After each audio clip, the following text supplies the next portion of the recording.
Em um mundo que corre cada vez mais rápido, onde as demandas externas gritam, a alma, ela sussurra.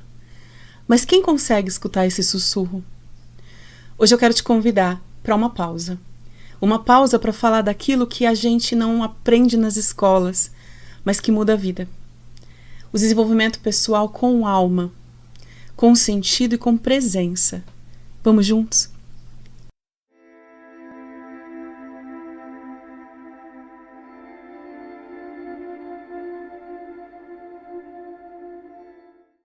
Hoje eu estou aqui para falar com vocês sobre psicoespiritualidade, essa nova técnica que eu estou trazendo como um processo terapêutico. E a espiritualidade, ela é a união da psicologia, da psicanálise com a espiritualidade. É compreender que o desenvolvimento pessoal ele não é apenas sobre produtividade ou metas, mas é sobre lembrar quem a gente é.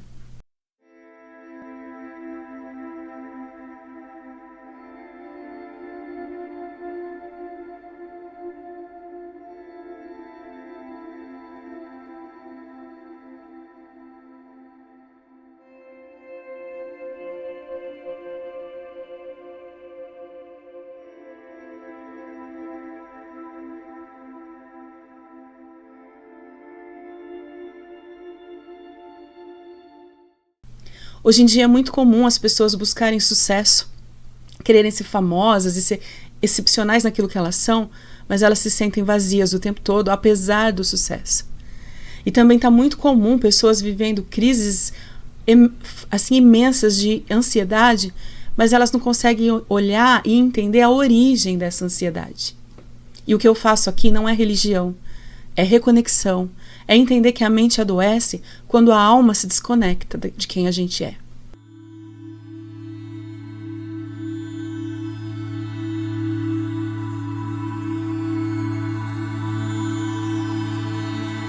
Só que hoje o desenvolvimento pessoal ele passa por muitos desafios. A gente vive um momento de um excesso de informação imenso, de uma cultura da performance. A gente só vale por aquilo que a gente produz. Será que isso é o certo? Existe um vácuo emocional muito grande, burnout, ansiedade coletiva.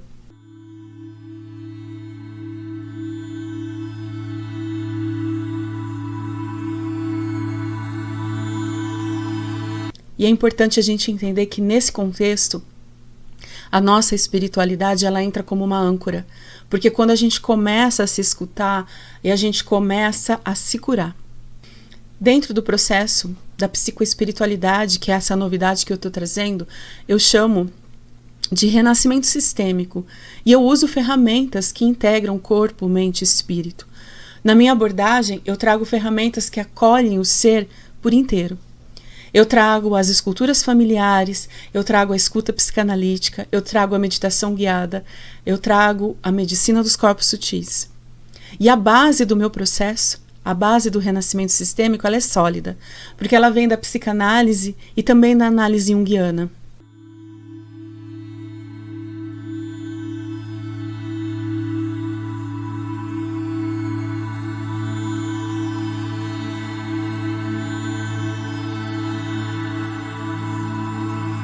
Da psicanálise, eu trago o olhar profundo para o inconsciente, aquele lugar que a gente guarda as nossas memórias, os nossos traumas, os nossos desejos e os conflitos que nem sempre a gente consegue acessar de forma racional. É como a gente cavar a terra com muito cuidado, escutando aquilo que foi silenciado há muito tempo atrás. E com o olhar para a abordagem junguiana, ela nos ajuda a reconhecer os nossos arquétipos, os nossos símbolos, os nossos sonhos e o caminho do nosso self, que é a essência de quem nós somos. Jung dizia que o processo de individuação é a jornada de se tornar quem a gente veio para ser de verdade. E é exatamente isso que eu proponho dentro da psicoespiritualidade e do renascimento sistêmico. Uma travessia da superfície, do raso, para o profundo da nossa alma.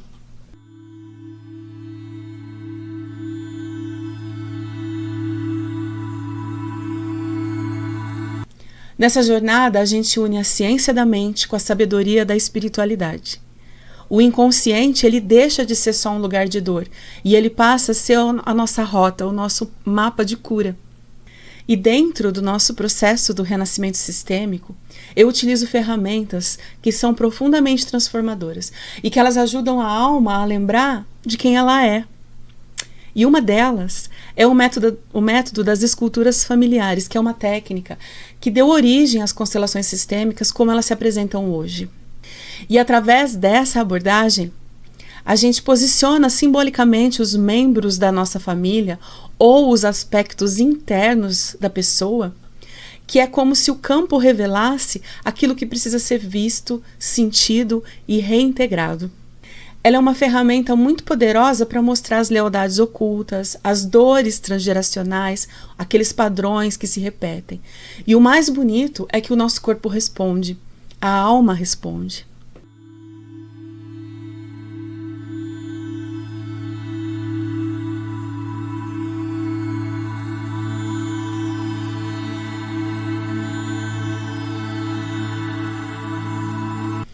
Eu também integro alguns recursos da apometria, que é uma prática energética que nos permite acessar e tratar diferentes camadas da consciência, inclusive memórias de vidas passadas, obsessores e fragmentação de alma.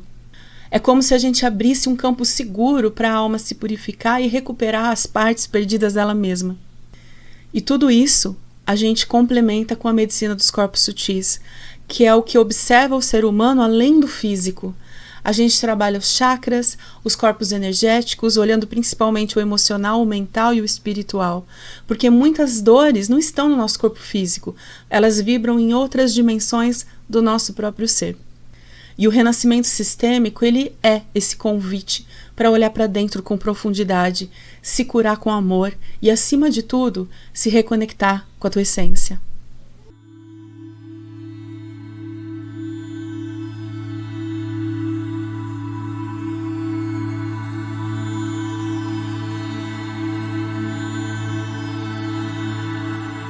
Eu quero contar aqui para vocês duas histórias que foram muito importantes e impactantes de pacientes que eu atendi. Eu atendo muitas mulheres e alguns homens. E eles chegam se sentindo perdidos, como se algo faltava e essa alma tivesse esquecida. E eu queria contar para vocês a história de uma paciente, uma cliente, que era uma mulher que ela cuidava de todo mundo, mas ela nunca olhava para ela. E um dia ela chegou até mim extremamente exausta. Ela é mãe, esposa e uma filha muito dedicada. Ela estava sempre disponível para todo mundo, sempre sorrindo, mas nunca sorrindo com os olhos. Os olhos eram extremamente tristes. Ela disse que não sabia mais quem ela era. Ela sentia um buraco no peito e ela tinha uma vida muito boa, né? Condição financeira legal e tal. E a gente começou a escutar essa alma que estava cansada. A gente foi até a infância, onde ela aprendeu que ela só seria amada se ela fosse útil. E ela queria ser amada. Fizemos as esculturas familiares, trabalhamos o chakra cardíaco, a ancestralidade materna. E então veio aquele choro. O primeiro choro verdadeiro dela em muitos anos. E foi o dia em que ela escolheu se acolher. E hoje, ela ainda se cuida, mas também se escuta. E ela faz isso com toda a diferença. Ela aprendeu a cuidar do outro, mas também cuida dela. Porque às vezes o desenvolvimento pessoal é apenas o caminho de volta para dentro. E eu também quero compartilhar com vocês a história de um homem que ele tinha medo de sentir. É isso mesmo, ele tinha medo de sentir. Ele era extremamente racional, engenheiro, sempre controlado, eficiente, extremamente lógico. E ele chegou dizendo que ele não acreditava muito na espiritualidade. Mas ele estava sofrendo de insônia, crise de ansiedade, e ele tinha um cansaço que nem as férias mais resolviam. Ele disse que ele não sabia por que ele estava ali comigo naquele momento, mas a gente foi com calma, aí através da escuta, através das ferramentas que eu já disse aqui, a gente descobriu uma dor antiga, de um pai ausente, uma infância de silêncios e de muitas exigências. E pela primeira vez ele sentiu, ele tremeu quando ele falava daquele menino que só queria ser visto. E numa última sessão ele trouxe um cristal de presente para mim. E ele me disse assim, não sei se eu acredito em tudo, mas eu só sei que isso aqui faz com que eu me sinta bem. E às vezes é isso. O segredo é justamente esse, é abrir espaço para nossa alma respirar. Porque quem começa a sentir, começa a se curar. E eu preciso que você saiba que a psicoespiritualidade, ela não dá respostas prontas, ela não é milagrosa, mas ela nos devolve para o caminho. E esse caminho que sempre aponta para o lado de dentro. E se você chegou até aqui, talvez a sua alma esteja te pedindo essa reconexão. O desenvolvimento pessoal é mais do que evoluir, é lembrar, é honrar a jornada da sua alma. E eu quero deixar aqui uma sugestão de uma prática muito simples para você fazer na sua casa. Escreve uma carta para você mesmo.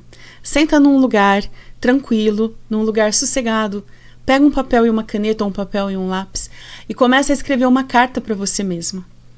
E coloca nessa carta como você está se sentindo, como que você se via e como que você se vê, o tanto que o tempo está passando. Escreve essa carta para você mesmo.